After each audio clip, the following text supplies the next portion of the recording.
Olá, sejam muito bem-vindos à quarta edição da Semana Empresarial da FEA-RP, a CFEA-RP. Eu gostaria de apresentar o Roberto Poggio, especialista em políticas públicas e gestão governamental do Ministério da Economia. O Roberto é especialista em políticas públicas e gestão governamental do Ministério da Economia. É líder da equipe de consultoria executiva e do projeto de implementação do Programa de Gestão e Desempenho. É gerente de projetos na Secretaria de Gestão do Ministério da Economia, no programa Transforma Agora. Bacharel em Ciência Política pela Universidade de Brasília. Desde 1992, tem atuado em várias áreas nos governos federal e distrital. Minas e Energia, Relações Institucionais, Desenvolvimento Social, Gestão Administrativa, Transportes, Concessões e Permissões, Articulação Institucional e Governança Pública.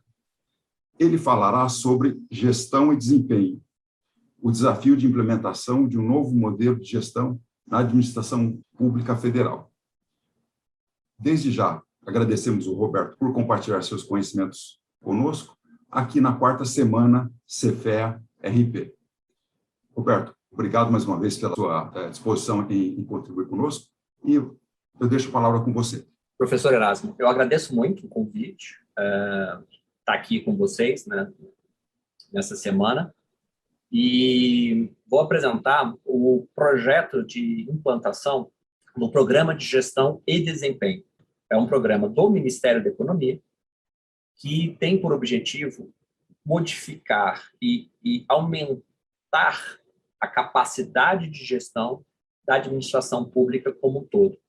É um projeto, de fato, bastante ambicioso, com uma capacidade de transformação muito intensa da administração e imbuído desse objetivo, imbuído de um espírito de inovação, que a equipe e o projeto se formam no âmbito da Secretaria de Gestão, em parceria com a Secretaria de Gestão de Pessoas, e nós damos início ao Programa de Gestão e Desempenho. Bom, o Programa de Gestão, ele existe na administração pública, o conceito dele, desde 1995. Ele, primeiramente, foi previsto, e até hoje é o instrumento que regula ele, é o Decreto 1590 de 1995. Nesse decreto tem a primeira previsão sobre o Programa de Gestão. Qual o conceito que surge com o Programa de Gestão? A ideia é que você apresentasse para a administração pública uma nova forma, um novo modelo de gerenciamento das suas equipes. Ao invés de você fazer o controle de frequência, que é o padrão instituído desde sempre na administração pública, a implantação do Programa de Gestão leva a você dispensar o controle de frequência, dispensar o controle da folha de ponto e gerenciar a equipe, né? fazer o gerenciamento da equipe a partir das suas entregas e do seu desempenho. Então, lá em 1995 foi previsto no Decreto 1590. Até onde a gente tem conhecimento, esse instrumento ficou inerte até 2014, 2015, quando algumas organizações do setor público usaram esse instrumento para implantar nas suas organizações um novo modelo para a sua força de trabalho, sobretudo trazendo a modalidade de teletrabalho. Percebeu-se do instrumento do Programa de Gestão uma possibilidade de implantação do teletrabalho na administração pública. No período entre 2014 e 2018, várias organizações, a partir do decreto, foram instituindo os seus programas de gestão. Destaca-se CGU, talvez a organização que há mais tempo tenha um programa de gestão ativo, a Receita Federal, a Advocacia Geral da União, o INSS, a Anatel, a Agência Nacional de Telecomunicações, e o Ministério de Desenvolvimento, Indústria e Comércio. Então, o Ministério de Desenvolvimento, Indústria e Comércio, que hoje está dentro do Ministério da Economia. São órgãos que se destacaram nesse período, na implantação e utilização do programa de gestão. Por que o período de 2014 a 2018? É o período que a regulamentação do programa ficou a cargo das próprias entidades, dos órgãos e entidades. Você não tinha nenhuma regulamentação geral do órgão central, à época, dentro do Ministério do Planejamento, que daria, a partir de 2018, regras mais específicas de como implantar um programa de gestão, o que se esperava dele, quais eram as restrições e quais eram as obrigações para quem implantava o programa de gestão. Então, em 2018, em agosto de 2018, a Secretaria de Gestão de Pessoas, então, do Ministério do Planejamento, baixa a Instrução Normativa 01 e apresenta, então, esse componente de regulamentação do programa de gestão no âmbito da administração pública federal, no âmbito do Poder Executivo Federal.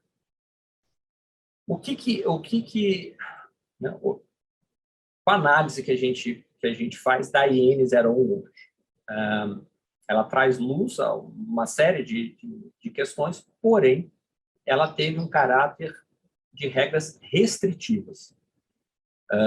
Isso acabou trazendo um certo prejuízo para a continuidade da expansão do programa nas demais organizações. A IN 01 tinha um caráter mais centralizador da regra, estabelecendo uma regra quase que única para toda a administração pública, todas as 190 organizações, cerca de 190 organizações que compõem o Poder Executivo Federal. Isso trouxe dificuldade a várias organizações de adaptar aquele modelo mais fechado à sua realidade, às suas necessidades, à sua cultura no processo interno. Então, a gente claramente identifica um freio na expansão dos programas de gestão, e isso perdura até 2020. O que acontece durante esse período? Ainda em 2019, na Secretaria de Gestão, nós já identificávamos todo o potencial existente no programa de gestão, um potencial que vai muito além da questão do teletrabalho, não é o programa de gestão, ainda que tenha, na sua origem, sido instrumento para viabilizar o teletrabalho na administração pública federal, ele é um instrumento que vai muito além, e é essa ideia, é esse conceito que agora nós estamos disseminando na administração pública. Então, em 2019, a gente começa uma discussão interna a respeito de melhorias, ou como que a gente poderia redesenhar o programa, de modo que ele continuasse o processo de expansão. E, enfim, 2020 começa todo o processo de medidas contra a pandemia, e o que vivemos aí, o que se reconhece como a maior experiência de trabalho remoto, não só no Brasil, no mundo inteiro. Você teve contingentes enormes de pessoas indo para teletrabalho, numa configuração de trabalho remoto, mais ou menos ali a partir de março de 2020. Com isso, intensificam as conversas de remodelagem do programa de gestão. Hoje, a gente batiza ele de Programa de Gestão e Desempenho, e uma nova instrução normativa, a 65 de 2020, ela é publicada em setembro, para ser mais preciso, publicada em agosto, com vigência em setembro, trazendo o quê? Um novo conjunto de regras. E mais do que um novo conjunto de regras, aí sim, o Programa de Gestão e Desempenho traz um novo arcabouço conceitual do que a gente esperava como resultados desse programa. Bom, ele vai se basear em algumas premissas que são fundamentais para o desenvolvimento da gestão na nossa concepção. Primeiro, a primeira premissa é delegação. O que a gente quer dizer com isso? Ao contrário do órgão central definir o conjunto básico, o conjunto geral de regras, e que esse conjunto de regras tenha validade, né, que seja implementado por todas as organizações, optou-se por um conjunto menor de regras e foi feita uma delegação às organizações que, a partir daí, cada uma, a partir desse conjunto básico de regras, pode implementar, modelar o programa de gestão e desempenho de acordo com as suas necessidades, de acordo com a sua cultura, de acordo com as características dos seus processos. Então, eu não tenho mais um modelo. Hoje eu tenho N modelos. E a gente tem um modelo adequado ao INSS. A gente tem um modelo adequado, quer dizer, por quê? Isso é construído pela própria organização. Um modelo adequado para uma universidade federal, um modelo adequado para um ministério de pequeno porte, para um ministério de grande porte. Então, cada um passou a ter um instrumento de gestão. E um instrumento de gestão, do nosso ponto de vista, jamais pode ser pensado a partir de um modelo único, genérico, para uma miríade de organizações com características tão distintas. Ainda que seus processos de trabalho sejam semelhantes, e o são, ainda que toda vez que você vai conversar com uma organização, sempre tem assim, eu sou diferente. Sim, enquanto objeto, enquanto cultura. Mas enquanto processo de trabalho, as organizações se diferenciam não tanto quanto elas mesmas se veem.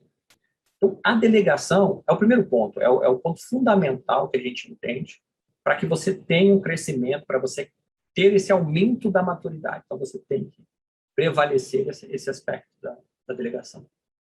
O segundo ponto, gestão. Aí, apesar da redundância, programa de gestão é o quê? Foco em gestão. Mas não querendo usar um clichê, a gestão aqui entendida como orientada a resultados e no desempenho. O que a gente quer dizer com isso? A administração pública, via de regra, prevaleceu a questão do comando, controle e presença, e muito forte a questão da presença. Muito forte a questão do controle de frequência, enfim, controle. A despeito da necessidade de controle que existe, enfim, mas ele não garante de forma nenhuma uma gestão eficiente. Então, o controle passa a ser um caráter não central dentro do programa, e o programa é concebido para ser orientado a resultados e no desempenho. Esses elementos já existiam na IN 01 e foram reforçados na IN 65. E o terceiro aspecto, que é um aspecto que dialoga com a questão de controle, sobretudo controle social, é a transparência. Tá? O programa também tem como premissa, e isso é fundamental, dar transparência da produção dos resultados da administração, do Estado, ao cidadão. Eu costumo brincar dizendo que, comparando com empresa, tem gente que nem gosta quando a gente faz esse tipo de comparação, mas eu acho ela bastante válida. Comparando com a empresa, nada mais é eu apresentar para os acionistas, os cidadãos, o que eu estou fazendo enquanto Estado. O que a máquina está produzindo, como é que a máquina está se organizando, como é que ele está fazendo a gestão dessa máquina, quais são os objetivos que estamos perseguindo, e apresentar isso para quem contribui, para quem paga a conta, para quem podemos considerar o verdadeiro dono do Estado, que é o cidadão. Então, é como se fosse uma relação entre a empresa e seus acionistas. Eu gosto muito dessa metáfora. O que é importante destacar, então, rever o modelo fundamentado nesses três pilares, com também reforço de outros conceitos, e talvez o principal dele seja a questão do papel da burocracia. E a burocracia hoje é um termo extremamente desgastado, porque, enfim, se você bater burocracia no Google, ele vai te trazer um monte se você pedir imagens, ele vai te mostrar um monte de imagens que tem uma conotação extremamente negativa da palavra burocracia.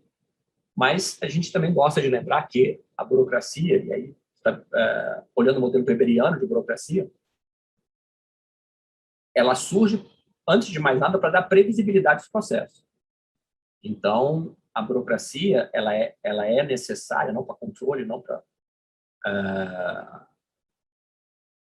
você amarrar, mas antes de mais nada, para deixar claro para qualquer um o que você precisa para sair do ponto A e chegar no ponto B. Quais são os inputs que eu tenho que dar? Como é que processa né, o meu pedido ou a política e qual o resultado esperado. Então, essa previsibilidade é o principal, na minha opinião, é o principal componente da questão da burocracia. Que, enfim, historicamente, lógico, existe uma vasta literatura que estuda isso, dos efeitos deletérios da burocracia, do uso indevido, mas a gente não pode esquecer qual é o papel da burocracia que dá essa relação de previsibilidade, trazer previsibilidade para a relação entre o cidadão e o Estado. E no processo de gestão, isso tem que estar presente. Então, você tem que ter clareza de qual é o papel do Estado sempre na relação com o cidadão. Quando você fala em gestão, e quando, né, olha em relações privadas, um dos componentes principais são os sistemas de incentivo,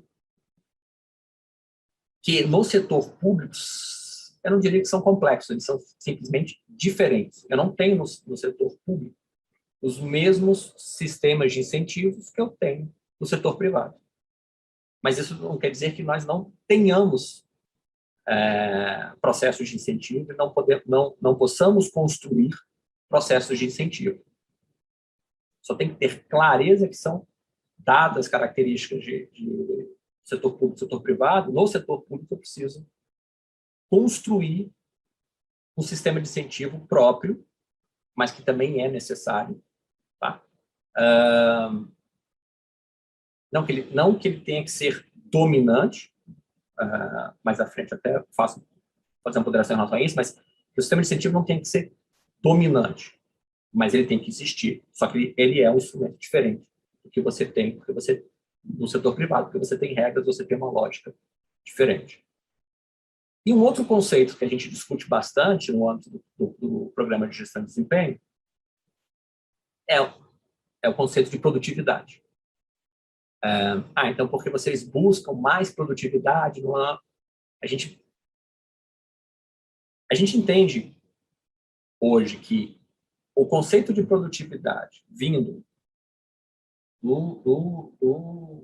da esfera privada, vindo dos conceitos iniciais, Taylor, Fayol, são muito difíceis de aplicar no serviço público, não pela estruturação, mas a nossa visão, e aí eu digo, pelo menos a visão da nossa equipe, inclusive, é de que é um conceito que não traz o retorno esperado se eu trabalhar com a ideia de perseguir aumentos de produtividade. Por quê? Porque os processos de trabalho, a organização dos processos de trabalho não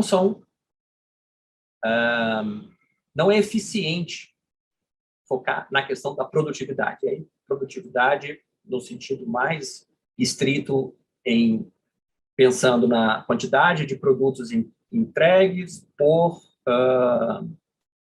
elementos investidos. Então, retrabalhar essa lógica da produtividade no programa de gestão de desempenho é um dos pontos mais importantes que a gente tem.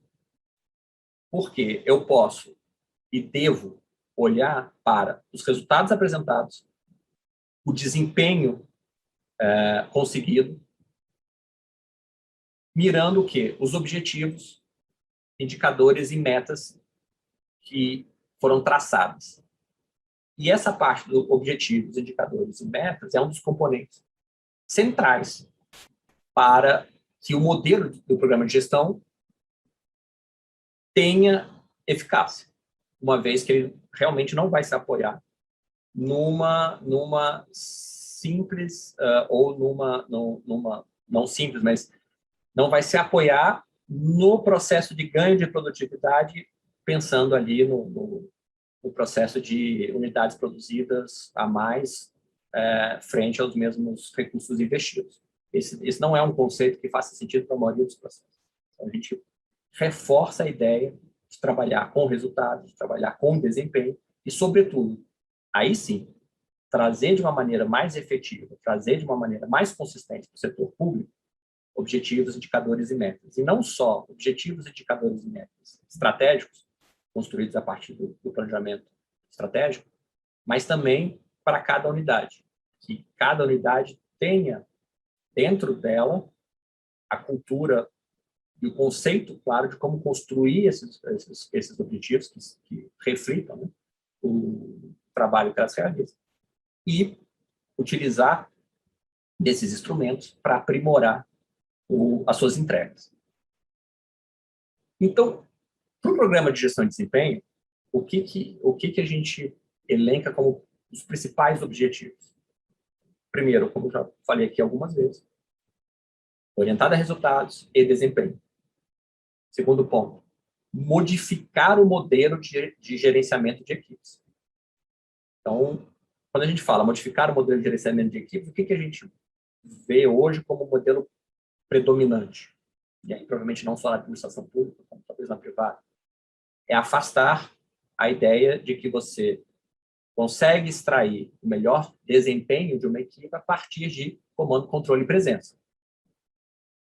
São conceitos que, né, são construídos, sei lá, mais de um século, predominam, do meu ponto de vista, nas formas, nas relações de trabalho, nas relações na forma de gestão,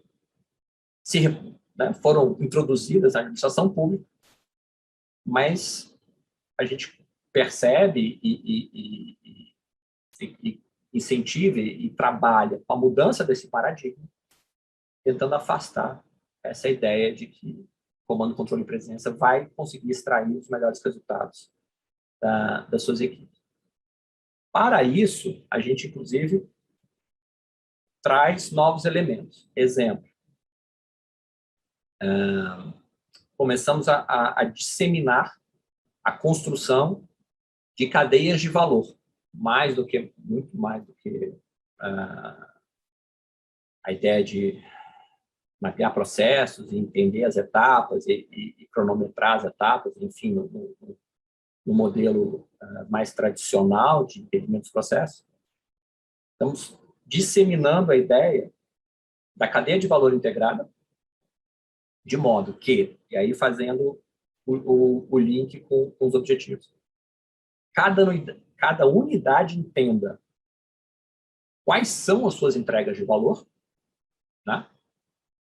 Porque os resultados esperados dessa unidade eles têm que estar vinculados a essas entregas de valor, para que eu possa estabelecer os objetivos, indicadores e metas para cada unidade. Então, a ideia, né, do programa de gestão é encaixando esses elementos de modo que você realmente consiga melhorar o seu processo todo de gerenciamento, enxergar melhor o porquê que você está fazendo aquilo, para quem você está fazendo aquilo, e quais são os objetivos e metas que você está perseguindo a partir de tudo que você está construindo. Para isso, a gente trabalha com um modelo que vai alinhar o planejamento estratégico com o programa de gestão. Qual o objetivo? Operacionalmente, quando você monta um programa de gestão numa organização, o passo seguinte é a pactuação dos planos de trabalho. Então, qual é o conceito? Cada servidor, juntamente com o chefe da sua unidade, monta um plano de trabalho, e aí a periodicidade disso depende da necessidade, do estilo de chefia, da característica das atividades, da característica das atividades que o servidor desenvolve, mas cada servidor passa a ter um plano de trabalho. E esse plano de trabalho tem o conjunto de atividades que ele vai desempenhar naquele período e quais são as entregas e resultados esperados para aquele período a partir daquelas atividades. Qual é a intenção do modelo? Unir essa camada à camada de planejamento estratégico, de modo que você consiga perceber, a partir da construção do plano de trabalho, da alocação da sua força de trabalho em determinadas atividades, quais atividades, na hora que eu fizer o alinhamento, quais atividades estão contribuindo para quais objetivos. Eu consigo perceber que esforço eu estou fazendo no atingimento dos objetivos. É lógico que eu vou identificar um grupo de atividades que, sei lá, são de suporte ou não contribuem para nenhum objetivo diretamente, vou identificar um conjunto de atividades, talvez extenso demais para o objetivo que está alinhado e eu precisaria realocar, porque provavelmente também vou ter objetivos que estão com uma organização de esforço abaixo do que eu desejava. Então, esse alinhamento, planejamento estratégico com o programa de gestão, a ideia é que você consiga perceber como é que você está alocando o seu esforço no atingimento dos seus objetivos estratégicos. E numa camada intermediária, trazer para cada unidade os seus objetivos, que pode, e do nosso ponto de vista, pode ser feito a partir da desagregação dos objetivos estratégicos, ou pode também ser construído independentemente dos seus objetivos estratégicos e mesmo da existência ou utilização de planejamento estratégico. E aí, enfim, falando do mundo real, a gente não pode ficar esperando a organização ter uma maturidade de planejamento e uso, mais do que execução do planejamento, né? A internalização da cultura daquele planejamento na sua instituição, sobretudo no serviço público, na administração pública que você tem, mudanças a cada 4 anos e, às vezes, em intervalos menores do planejamento estratégico, porque, óbvio que com mudança de governo você tem uma reorientação das prioridades e você acaba orientando, pelo menos, parte dos objetivos de cada instituição, não todos, mas parte dos objetivos de cada instituição. Então, na administração pública, o ganho de maturidade do processo de planejamento ele é mais, do meu ponto de vista, ele é mais complexo do que numa instituição privada, mas não afasta a sua necessidade e os benefícios que provém do planejamento estratégico. Muito pelo contrário, só tem que se adaptar à realidade do setor público. Então, dentro do modelo do Programa de Gestão de Desempenho, a nossa intenção é disseminar o uso, como eu falei, dos objetivos, indicadores e metas, no nível de cada unidade, para que cada unidade consiga perceber se estabelecido o objetivo, e no primeiro momento nem se entra no mérito se aquele objetivo é válido, não é válido, isso com o processo e com a maturidade, você vai poder fazer a readequação e o ajuste desse objetivo, mas com a orientação do seu trabalho para esses objetivos, nós entendemos que a gente vai estar contribuindo bastante para o crescimento dos processos de gestão e dando uma maior capacidade de entrega e inclusive, uma maior capacidade de adaptação quando esses objetivos são alterados. Você realmente percebe como é que você se organiza, como é que você está fazendo toda a gestão, né, daquela unidade, todos os recursos, todas as pessoas, para o atingimento daqueles objetivos. Consequentemente, você tem uma facilidade de reorientar quando for necessário. O que a gente percebe como ponto crítico? Para você, bastante óbvio, né? Para você modificar a cultura, o modelo de gerenciamento, você está modificando, antes de mais nada, os seus chefes, a forma como eles pensam, a forma como eles vão conduzir o gerenciamento de suas equipes. Então, se a gente tivesse que eleger um ponto crítico para a implantação do programa de gestão de desempenho, o ponto crítico para nós é o chefe, que merece, da nossa parte, então, um conjunto de ações, que vão capacitação, treinamento, sensibilização, para oferecer a oportunidade, e aí é um aspecto importante, de mudança. Porque oportunidade, a gente não tem nenhuma expectativa que a gente vá mudar de cabo a rabo toda a administração pública. A adoção do programa ela é voluntária, ela tem que ser percebida como um ganho de valor para a instituição, então cada instituição está completamente livre para adotar ou não o programa. E, a partir daí, também, esse processo acontece dentro de cada organização. Você vai ter unidades onde o chefe vai ou já ter uma forma próxima de gestão dentro do modelo do programa, ou tem uns que não vão querer abrir mão do modelo que eles já, enfim, praticam há anos e se sentem confortáveis com essa prática. Resumidamente, quais são os pontos de destaque no nível operacional do processo de gerenciamento? Então, primeiro, acompanhar as entregas de valor. O que a gente define como isso? Entrega de valor é aquilo que a gente até brinca, né? É o que importa para o seu chefe, mas é o que se espera da sua unidade, né? O que deriva disso? É fugir do microgerenciamento, que a gente pode representar com aquela história de controlar quantas reuniões foram feitas, quantos e-mails, quantos processos foram vistos.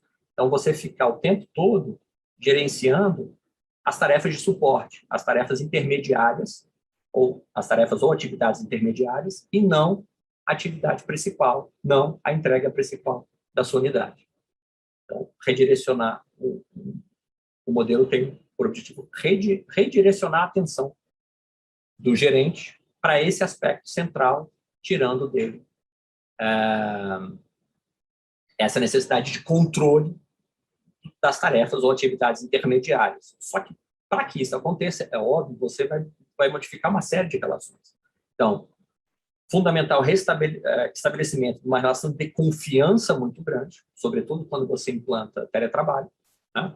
Aí você perde a visibilidade, né? Você sai do seu campo visual, as pessoas saem do seu campo visual, e isso gera desconforto em muita gente e também gera essa insegurança de o que ele está fazendo. Ele está trabalhando, não está trabalhando? Sim. Mas o modelo prevê que você tem que construir essas relações de confiança, incentivar uma autogestão dos seus servidores. Por quê? Além de você não conseguir fazer esse controle da presença ali, ou do modelo, né, como comando-controle, ela é um desperdício per si, né? Você, na sua posição gerencial, gastar energia, gastar tempo fazendo a gestão de tarefas, fazendo o controle de tarefas dos seus colaboradores e não fazer a gestão no nível mais alto, que é focando sempre a entrega dos seus colaboradores. Então, dentro do novo modelo, o chefe tem que refazer, em alguns casos, né, as relações de confiança. Elas têm que atingir um patamar muito mais alto do que você tem hoje, sobretudo em organizações que forem implementar teletrabalho, seja integral ou parcial. Incentivar a autogestão. O que é autogestão? É a perspectiva que o servidor não vai ficar esperando, aguardando ou, né, tendo a expectativa que cada passo dele vai ser validado pelo chefe. Não, você tem que romper com isso. E o processo, né, tem que ser muito mais fluido. O que é, né, encomendado vai ser entregado no prazo estabelecido, e essa relação tem que ser construída, e um dos componentes principais é a questão da autogestão, a questão da segurança do servidor, de que a execução dele está caminhando, está dentro da expectativa, sem precisar da constante validação do chefe. Hoje, o teletrabalho é um chamariz muito grande, né? Quando a gente fala em programas de gestão de desempenho, uma vez que ele viabiliza a implantação de teletrabalho, mas eu gosto muito eu sempre enfatizo bastante, programa de gestão não é igual a teletrabalho. Teletrabalho é uma das modalidades de execução de atividades dentro do programa de gestão. Bom, só que para nós é muito claro, para você atingir esse patamar, o que você precisa construir. Primeiro, aquelas relações de confiança, estimular a autogestão. Para quê? Não só tudo... E aí, um ponto fundamental. Que outros fatores vão influenciar e que são necessários mudar a maneira como a gente hoje faz o gerenciamento de unidades, porque a falta de presença muda a relação. Isso é óbvio.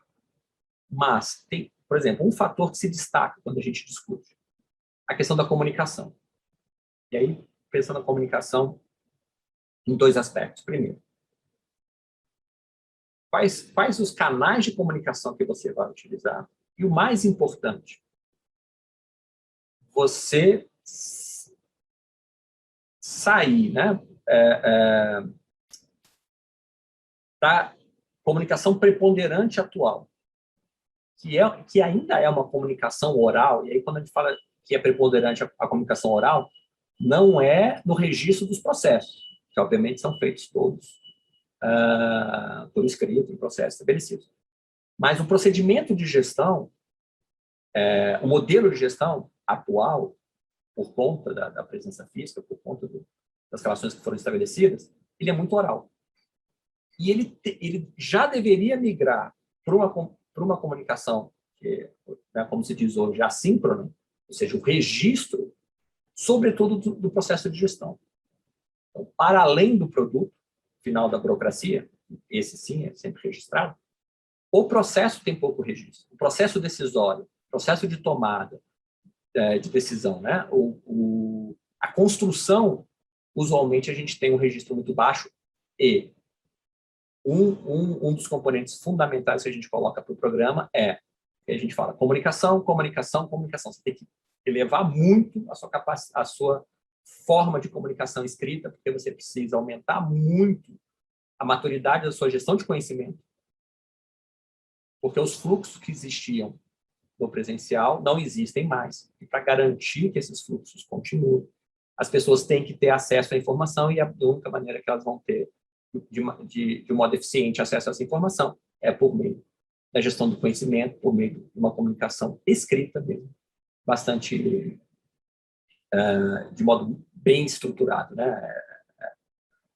Como você tem que prevalecer. Se você monta um processo, e aí entrando na questão da modalidade de teletrabalho, se você monta um processo de gestão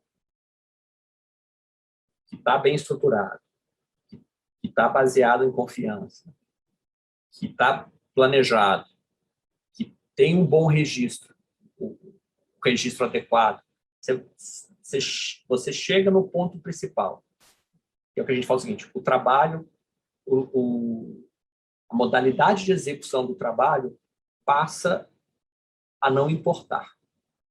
Então, numa gestão bem estruturada, se a execução é feita em teletrabalho, se a execução é feita em presencial, obviamente, excetuando-se os casos onde a presença física é obrigatória para a execução da atividade. Você estrutura o seu modelo de gestão de tal forma que você não tem mais problema, ou é transparente para você, passa a ser completamente transparente a camada de que local está sendo executada aquela atividade, se remotamente ou se presencialmente. Então, é quase que para nós assim, um medidor da eficiência da implantação do modelo. Então, quão transparente está a modalidade para aquela unidade. E tudo isso posto sempre mirando no gerenciamento das entregas de valor. Aquilo que se espera, aquilo que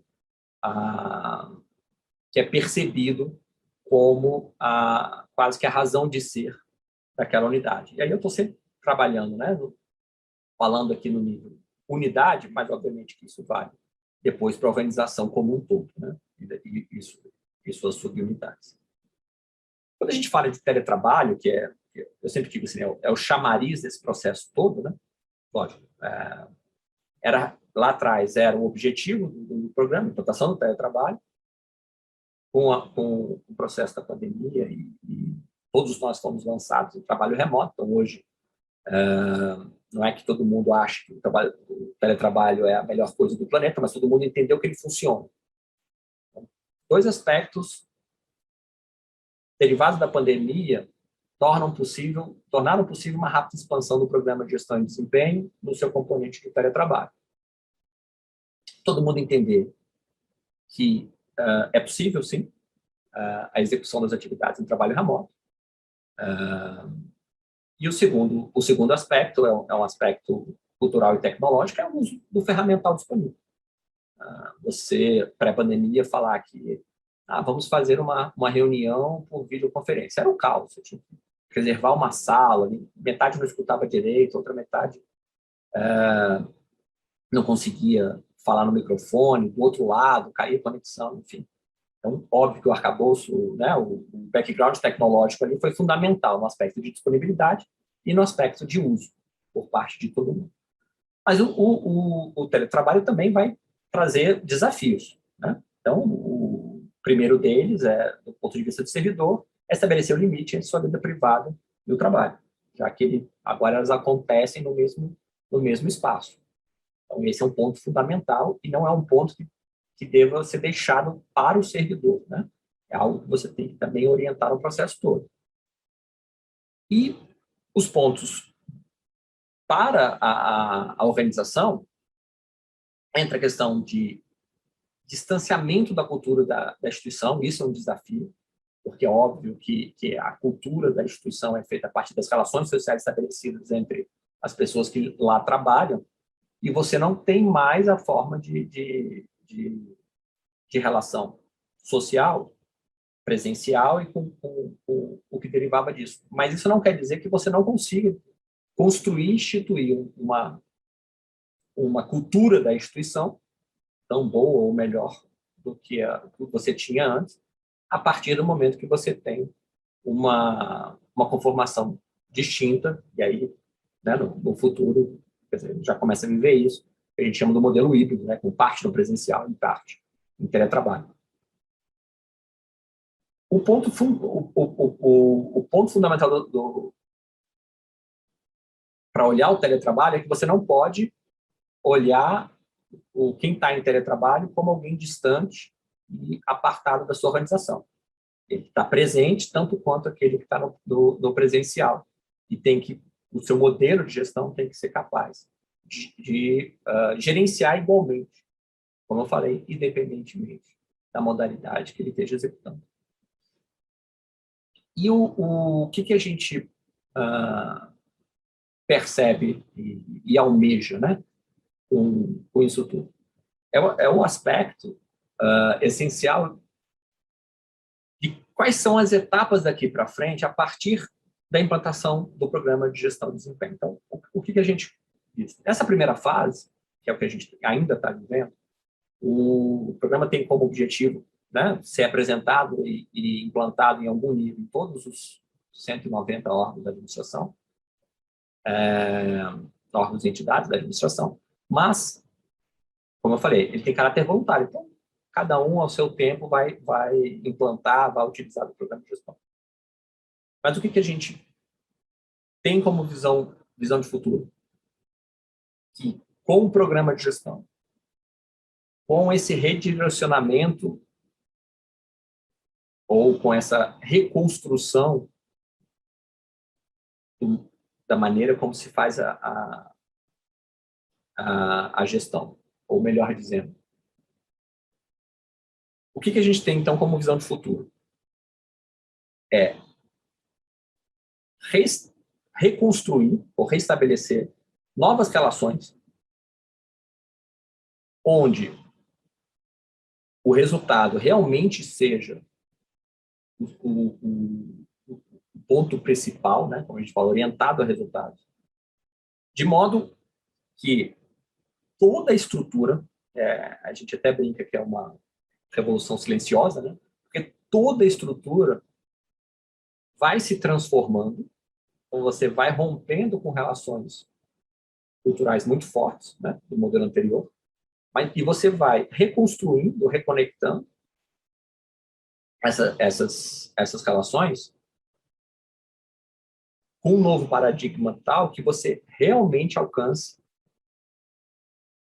um novo patamar de desempenho, que você realmente reconfigure a forma que se relacionam chefes e servidores, retirando do processo o que a gente entende como desperdício. Tá? E como eu destaquei, qual é um dos maiores desperdícios que você tem hoje é o desperdício quando você faz um processo de gerenciamento que foca em tarefas, que foca em manter etapas do processo e simplesmente não está orientado ao resultado do desempenho que você espera. Nessa construção toda, a gente tem a expectativa de que, com o passar dos anos, isso a expectativa não é de curta implantação e maturação, são ciclos longos de maturação, mas que, de fato, isso vai transformar completamente a administração pública e transformar com resultados extremamente positivos para o cidadão. Essa é a nossa expectativa com os processos de gestão mais modernos, processos de gestão que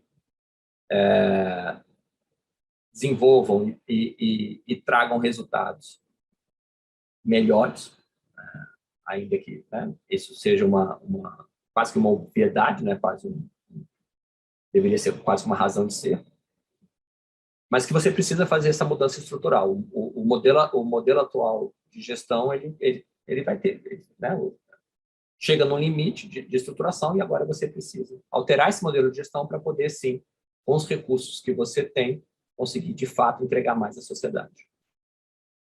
Agradeço muito a oportunidade aqui de passar para vocês todo esse projeto que a gente está construindo e a gente espera poder, em breve, já apresentar aí, efetivamente os resultados dessas primeiras etapas a todos. Professor, muito obrigado. Muito obrigado por ter compartilhado conosco essa importantíssima experiência, né? Um esforço gigantesco de mobilizar, né, organizações públicas, que são organizações especialmente complexas, né? Com metodologia, com um processo de trabalho bastante interessante e um esforço gigantesco.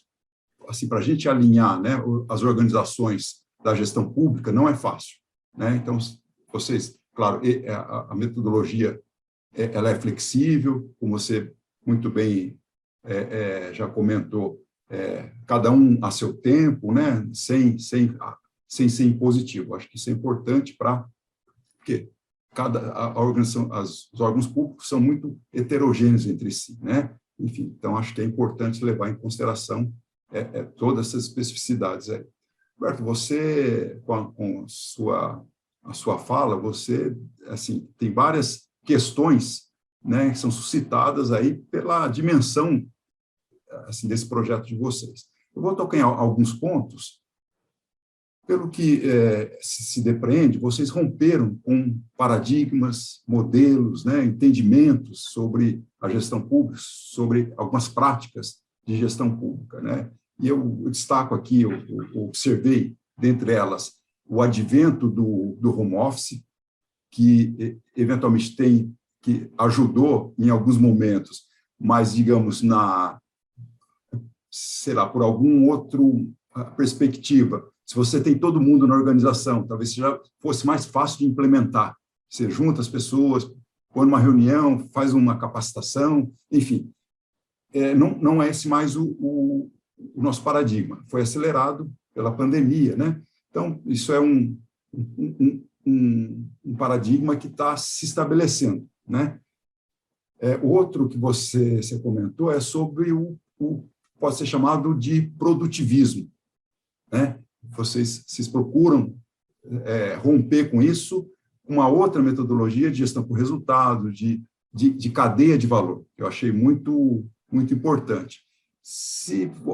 Ao mesmo tempo que romper com os paradigmas, significa que vocês inovaram em prática. Eu gostaria que você comentasse um pouquinho sobre as inovações advindas desse programa que vocês estão implementando. Professor, bom, as inovações são muitas, de fato. Assim, a gente resolveu aproveitar uma janela de oportunidade que se abriu para ousar e trazer realmente práticas que tinham pouca capilaridade dentro da administração pública. Então, o senhor colocou muito bem a questão do produtivismo, né?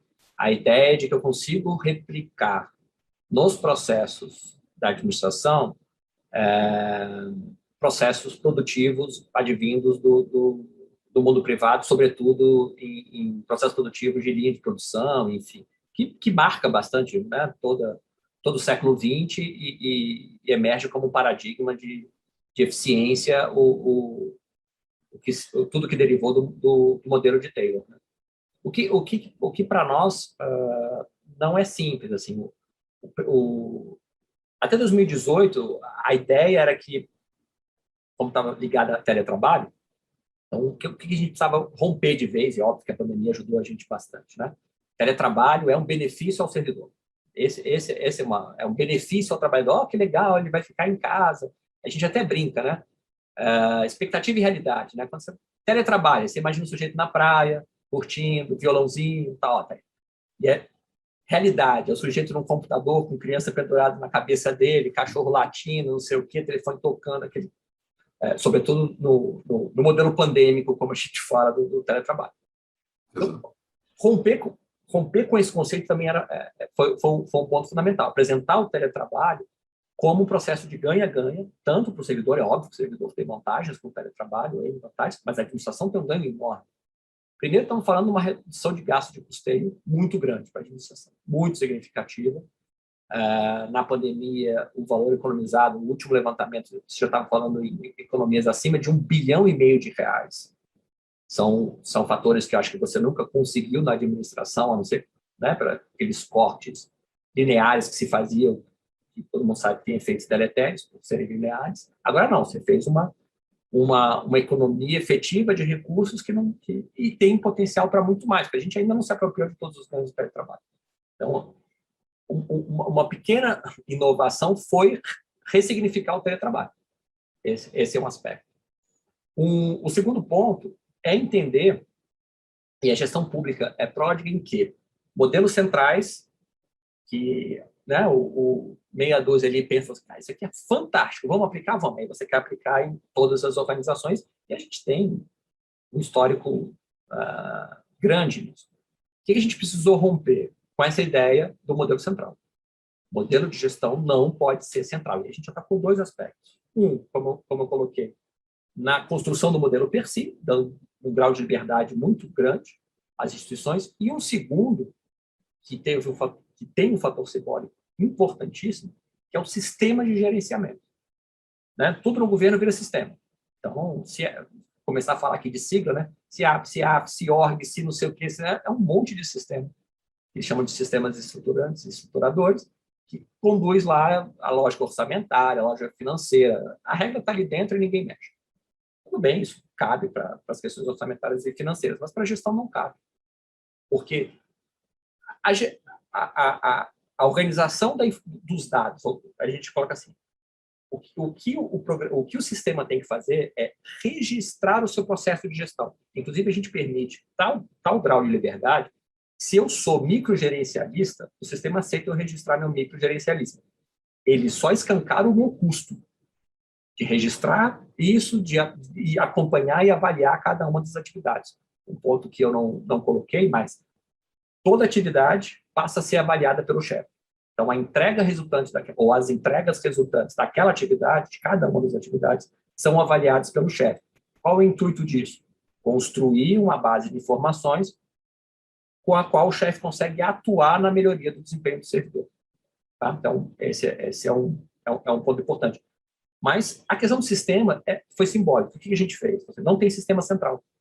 O Ministério disponibilizou 2 sistemas, um desenvolvido pela Superintendência de Seguros Privados, a SUSEP, e o outro pela CGU, adaptado por um outro pelo Ministério de Meio Ambiente e pelo CAD. Então, a gente também mexeu muito nessa conformação de um sistema central, normalmente desenvolvido por uma fábrica de software ou pelo CERC, sistemas lentos, pesados, caros. Não.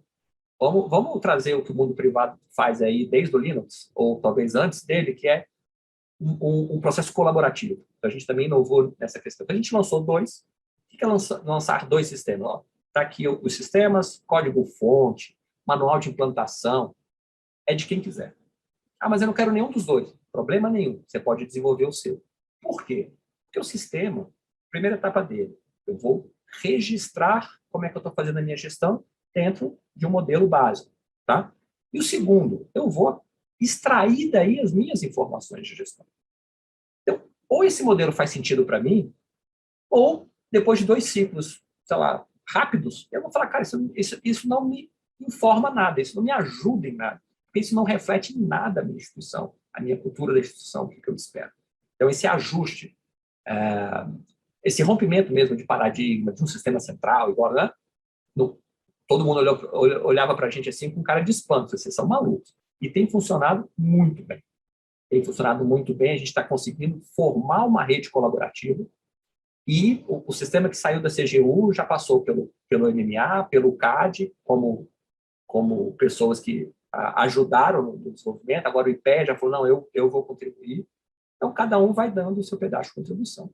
Isso é muito mais rápido, muito mais barato do que qualquer sistema central. Então, são aspectos que realmente a gente trabalhou para rompendo mesmo paradigmas e, obviamente, tivemos todo o patrocínio possível para caminhar nesse sentido e até agora a gente tem percebido que ele tem dado certo. Roberto, mais uma questão relevante é como é que vocês fazem para alinhar a estratégia com o operacional, né? O objetivo estratégico com o dia a dia das operações. Então, como eu falei, essa questão do planejamento estratégico, eu brinco, não é exatamente o forte da administração pública por N fatores, mas não quer dizer que ele não seja extremamente necessário e talvez um dos fatores de perda que acarrete uma perda de desempenho da administração pública. Então, o que a gente trabalha? É um segundo projeto, onde a gente, inclusive, também foi uma inovação na Secretaria de Gestão, que é a conformação de equipes, que a gente chama de consultoria executiva,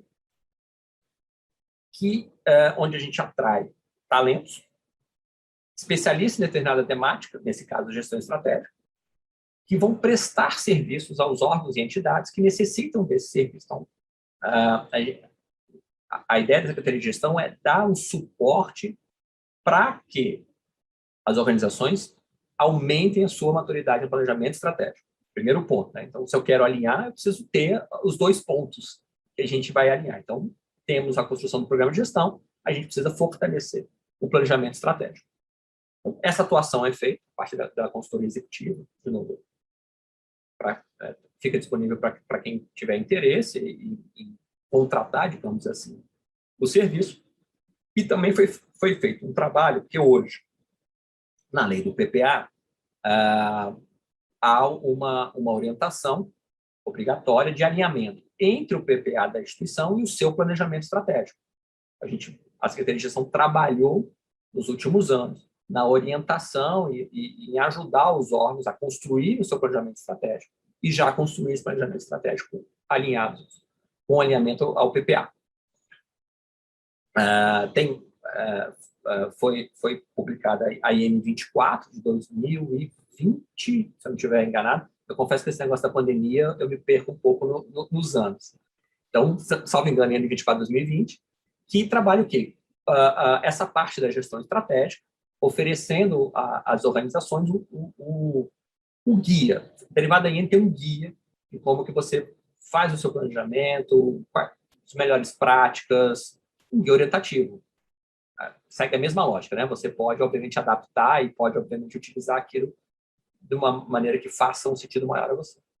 E nessa próxima etapa, tendo o planejamento estratégico, é você alinhá-lo ao programa de gestão, de modo que, no momento que você tenha os planos de trabalho, que é o nível mais operacional, com as atividades dos servidores, essas atividades estejam alinhadas ao planejamento estratégico, entendendo como e quanto elas contribuem para os objetivos estratégicos, que, por sua vez, está alinhado também ao PPA. Então, você começa a ter, mais do que a intenção, você começa a ter um conjunto de informação que permite ao dirigente, ao gestor, em todos os níveis da organização, perceber se o esforço que ele está empreendendo vai, né, na direção que ele planejou, que ele almeja. Então, esse é um aspecto bastante importante, um aspecto central mesmo nessa construção toda, mas que, obviamente, a nossa expectativa é que vamos precisar de alguns anos até atingir. E, como o senhor colocou, enfim, cada instituição ao seu tempo, mas todas elas sendo ajudadas, né, nesse processo, por meio também dessa inovação que a gente instituiu, que é a consultoria executiva. Bem, Roberto, porque é importante, né, para o servidor, né, ele se sentir partícipe da estratégia, saber onde que está a contribuição dele para a estratégia, né? Então, isso é importante, esse alinhamento entre a estratégia e o operacional, né? O dia a dia, como é que eu estou contribuindo para o atingimento da estratégia. Isso motiva, isso faz sentido, né? Então, é muito relevante isso. Roberto, é possível, porque aí o cidadão, como dizem, né, vive no município. O serviço público que ele recebe mais diretamente é o serviço público municipal. Você vê possibilidade de implantação dessa metodologia em prefeituras municipais ou em órgãos da administração pública municipal? Sim, sim, sim. O modelo, a gente entende o modelo aberto o suficiente para ser aplicado, inclusive, em estados e municípios. Assim que surgiu a IN65, alguns municípios e estados nos procuraram para entender um pouco o modelo, nos procuraram, inclusive, para saber se poderiam utilizar o nosso sistema de gerenciamento, que está completamente aberto para qualquer um, né? É disponível no site do programa de gestão, lá está lá para quem quiser baixar e utilizar. Então, município de São Paulo, estado do Rio Grande do Sul, Goiás, até cidades, Brusque, tivemos uma conversa com Brusque, tivemos conversas com outros poderes também, já tivemos conversa com o Supremo Tribunal Federal, com TJs, com defensorias públicas. Então, é um modelo que claramente se adapta, foi concebido para isso, né, para conseguir se adaptar às características próprias da instituição. Acho que isso é um ponto fundamental. Tanto que, internamente, o que a gente percebe? Assim, tanto o Departamento de Polícia Rodoviária Federal está adotando o modelo, como a Secretaria de Política Econômica do Ministério da Economia. Quer dizer, né, vamos pensar que mais distante impossível. Então, sim, é o modelo que a gente entende.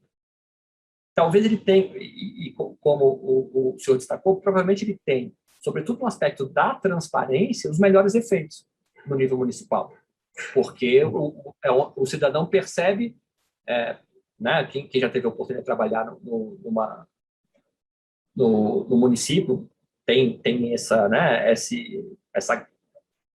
é quase que uma grata surpresa quando você vê no governo federal, você perceber que o efeito da sua política é rápido, né? E você conhece o rosto do efeito. Acho que isso é muito importante.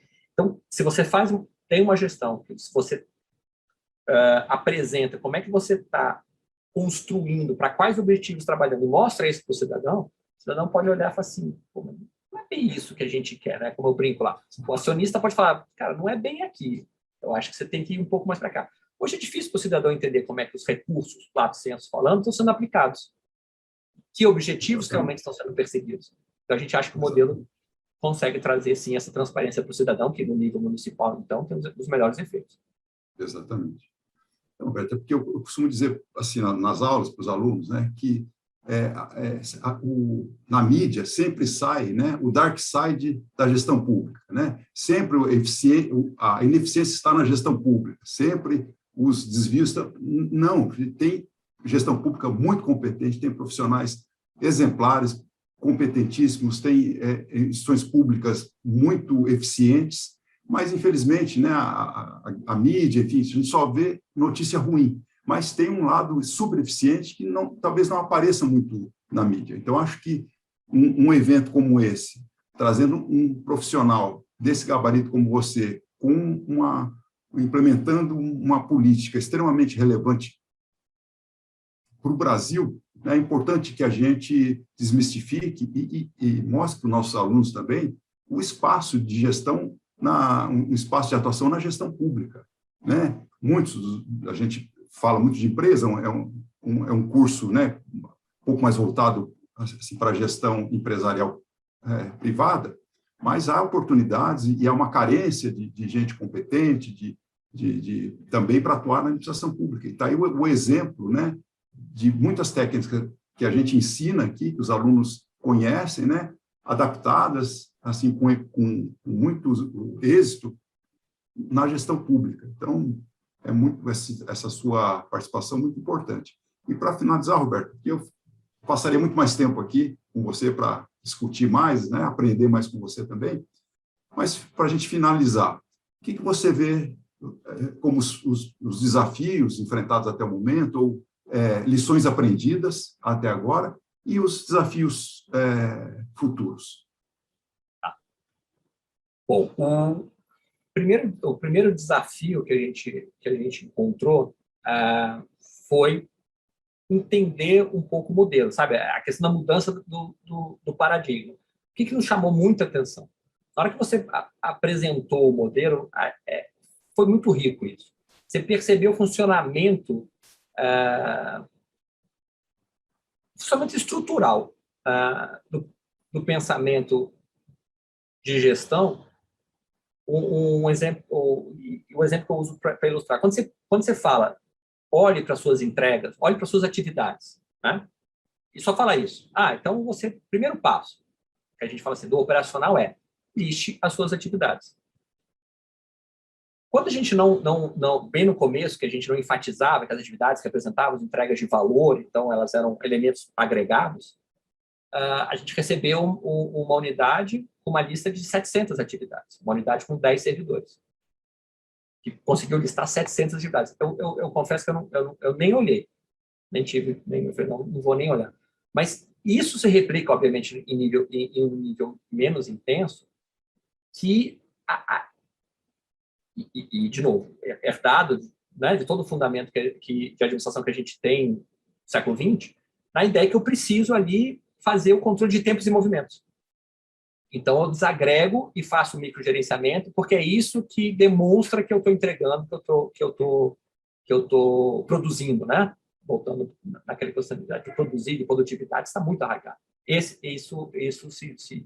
se coloca como um desafio. E nosso primeiro grande trabalho foi mudar essa concepção e a pessoa se sentir confortável e falar assim, cara, você só faz 2 atividades. Você só faz uma atividade. Porque isso aqui está representado. Agora, você faz um monte de coisa para chegar nessa atividade. Mas você não precisa gerenciar esse monte de coisa. Então, esse é um desafio constante. Um desafio que se aponta agora com o retorno, né? Recentemente saiu a instrução normativa que determina o retorno de quem não se encaixa ali em determinadas condições ainda de preservação em relação ao Covid. É um momento que, mesmo passando pelo processo de trabalho remoto, muitas pessoas, muitos chefes, muitos dirigentes não estavam, eu brinco, né, contando na folhinha os dias para voltar para o presencial. Então, não via a hora de ver todo mundo na sala, feliz, oba, agora voltamos ao normal. Então, esse vai ser um desafio. Esse é o desafio do momento, vai ser esse movimento, que não vai ser claramente não vai ser um movimento tranquilo, vai ser um movimento com muita tensão entre a expectativa dos servidores de permanecerem em teletrabalho, entendendo que isso, né, gerou ganhos de eficiência, vis-à-vis os chefes, que, enfim, eu muito tranquilamente entendo que estão no seu direito, e falam, eu prefiro gerenciar dessa forma. Então, esse vai ser um desafio que a gente vai enfrentar nos próximos meses, assim, né, esse conflito, e a gente vai ajudar a tentar gerenciar, enfim, e espalhar. Como visão de futuro, olhando lá na frente, o que a gente imagina é conseguir construir todo esse alinhamento para cada organização, de modo que você tenha realmente uma clareza muito grande de o que você está produzindo, qual o desempenho que você está obtendo de cada unidade, que objetivos elas estão perseguindo, Né? Tem muito isso, assim, né? Aquele famoso, pega alguém no SUS e pergunta, o que sua unidade entrega? E o cara demora ali um tempo para pensar, o que eu faço mesmo? E aí, se você junta mas o que você faz que alguém usa? Né? Tendo aquela ideia da cadeia de valor. Aí o sujeito fala, não sei não, eu faço isso aqui, agora se alguém usa, não tenho a menor ideia. Essa mudança estrutural é a nossa visão de futuro, porque isso rompe com uma série de ineficiências, muito mais do que você ficar repensando ali processo de trabalho, de produtividade, qualquer coisa que o valha. Porque são essas mudanças estruturais que realmente vão refletir ganhos que, enfim, não advém simplesmente de quase que alterações cosméticas em processos ruins. É isso que a gente quer romper. Roberto, excelente a sua participação. Gostaria de te agradecer demais por compartilhar conosco a sua experiência, a sua competência na gestão pública. Agradecer aos participantes que estiveram conosco nessa palestra e até uma próxima oportunidade, então. Muito obrigado, Roberto, muito obrigado aos participantes. Até uma próxima oportunidade. Tchau, obrigado, tchau. Professor. Obrigado, professor. Obrigado a todos e sempre à disposição. Muito obrigado, Roberto.